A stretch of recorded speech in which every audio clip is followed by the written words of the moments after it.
अस्सलाम वालेकुम स्टूडेंट्स, हम केमिस्ट्री का 6 चैप्टर पढ़ रहे हैं।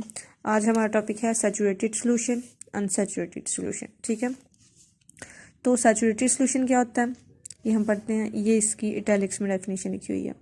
A solution containing maximum amount of solute at a given temperature is called saturated solution. कि सैचुरेटेड सॉल्यूशन एक ऐसा सॉल्यूशन होता है, यानी कि सॉल्वेंट और सॉल्यूट दोनों का मिक्सचर होता है।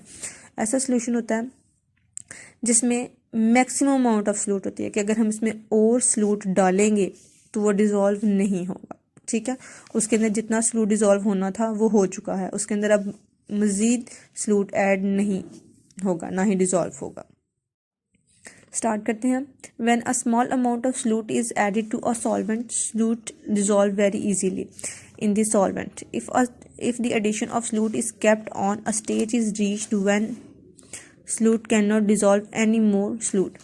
If at this stage further added solute remain undissolved and it settle down at the bottom of the container.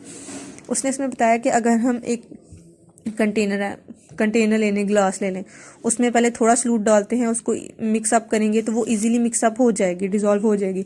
हम उसमें और सॉल्यूट डालेंगे वो और हो जाएगी। हम तब तक उसमें सॉल्यूट डाल रहे हैं जब तक वो डिज़ोल्व हो रहा है। तो एक ऐसा टाइम आएगा कि जब हम उसमें और सॉल्यूट डालेंगे तो वो डिज़ोल्व नहीं करेगा, क्योंकि उस कंटेनर मतलब कि जितना हमने उसमें लिक्विड डाला हुआ है, फॉर एग्जांपल वाटर है, हमने उसमें जितना डाला हुआ है उसकी अब कैपेसिटी ख़त्म हो चुकी है किसी चीज़ को डिज़ोल्व करने की। तो वो तब वो जो सोल्यूशन होता है वो सैचुरेटेड सोल्यूशन होता है। ठीक है, जिसके अंदर मजीद सॉल्यूट ऐड नहीं होगा। ये नेक्स्ट सैचुरेटेड सोल्यूशन की definition. On a particular level a saturated solution is the one in which undissolved solute is in equilibrium with dissolve solute. कि वो एक ऐसा टाइम होगा कि जब सॉल्यूट जो है वो क्रिस्टल्स की फॉर्म में नीचे बैठ जाएगा और वो जो उसके इक्वल होगा, जो डिजॉल्व हुआ उसके इक्वल होगा, वो क्रिस्टल्स की फॉर्म में नीचे बैठना शुरू हो जाएगा। ठीक है, at this stage dynamic equilibrium is established although dissolution and crystallization continues at a given temperature, but the net amount of dissolved solute remain constant. यानी कि जितना क्रिस्टलाइजेशन हो रही है उतना ही डिजोल्व हो रहा है, यानी कि दोनों बिल्कुल इक्वल है और वो एक दूसरे के इफेक्ट को कैंसिल आउट कर रहे हैं। मैथ में पढ़ा होगा कि इक्वल बट ऑपोजिट, तो वो कैंसिल आउट करते जाएंगे। ठीक है, नेक्स्ट आ जाता है अनसैचुरेटेड सोल्यूशन।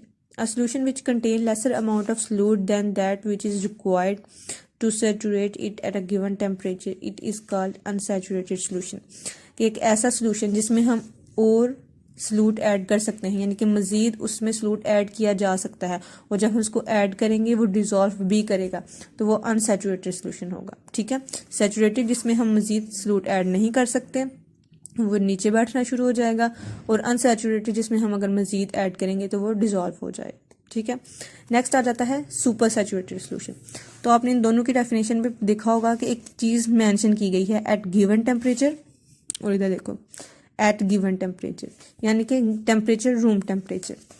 तो जो सुपर सैचुरेटेड होगा उसमें हम टेम्परेचर को इंक्रीज करेंगे। ठीक है, फॉर एग्जांपल अगर हमारे पास एक गिलास पानी है उसमें हम 3 चम्मच चीनी के ऐड कर लेते हैं तो वो एक सैचुरेटेड सोल्यूशन बन जाएगा। लेकिन जब हम उसको हल्का सा बॉयल कर लेंगे, हल्का सा गर्म कर लेंगे, तो उसकी कैपेसिटी इंक्रीज हो जाएगी। तो हम अगर उसमें 4 चम्मच या 5 चम्मच चीनी ऐड करेंगे तो वो भी ईजिली डिजोल्व कर लेगा, क्योंकि हमने हीट करने से, उसको टेम्परेचर देने से उसकी कैपेसिटी इंक्रीज की है।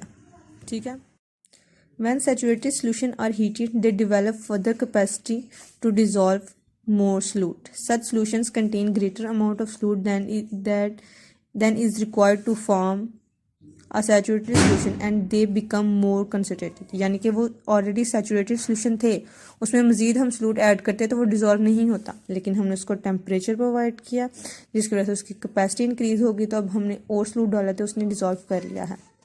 डेफिनेशन इसकी लिखी हुई है।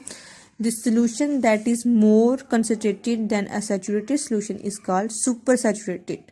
इसलिए उसका नाम सुपर सैचुरेटेड है कि सैचुरेटेड में और सॉल्यूट हमने ऐड करके उसको सुपर सैचुरेटेड बना दिया है। Super saturated solutions are not stable, वो स्टेबल नहीं होते, यानी कि अगर वो पानी गर्म रहेगा जितनी देर तो वो सॉल्यूट डिजोल्व रहेगा, लेकिन जो पानी ठंडा होता जाएगा वो कैपेसिटी अपनी लूज करता जाएगा और जो उसने डिजोल्व किया होगा सॉल्यूट वो नीचे बैठना शुरू हो जाएगा, ठीक है। Therefore an easy way to get a super saturated solution is to prepare a saturated solution at high temperature. It is then cooled to a temperature where excess solute crystallize out and leave behind a saturated solution. तो उसने कहा है कि हमें super saturated solution बनाने का ये होता है कि हमने पहले इसको ऐड किया, मतलब कि उसको टेम्परेचर इंक्रीज करके हमने उसको सॉल्यूट ऐड किया, उसके बाद दोबारा जब उसको ठंडा किया तो जो क्रिस्टल्स थे नीचे, जो एक्स्ट्रा उसने सॉल्यूट डिजोल्व किया था वो क्रिस्टल्स नीचे बैठ के ऊपर जो है वो सैचुरेटेड सॉल्यूशन हमें मिल गया, ठीक है। नेक्स्ट नीचे एग्जांपल लिखी हुई है। एग्जाम्पल में उसने हमें ये बताया हुआ है कि हमारे पास वाटर है कितना 100 सेंटीमीटर क्यूब ऑफ हमारे पास वाटर है और हमारे पास टेम्परेचर है 20 डिग्री सेल्सियस। तो अगर हम उसके अंदर सोडियम थायोसल्फेट ऐड करते हैं 20 डिग्री सेल्सियस में तो सिर्फ 20.9 ग्राम जो सॉल्ट है वो उसके अंदर डिजोल्व होगा 20 डिग्री सेल्सियस पे। वाटर हमारे पास इतना है, तो अगर हम उसका टेम्परेचर इंक्रीज कर देते हैं तो वो उससे ज़्यादा डिजोल्व कर सकता है, ठीक है। और अगर उसका टेम्परेचर हम 20 ही रहने देते हैं तो वो इससे ज़्यादा 20.9 से ज़्यादा सॉल्यूट जो है वो अपने अंदर डिजोल्व नहीं कर सकता।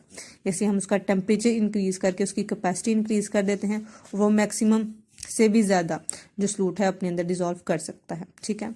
तो ये हो गया आज का आपका टॉपिक। इसमें से कुछ भी आपको समझ ना आए तो आप लोग मुझसे पूछ लेना, ठीक है। अल्लाह हाफिज़।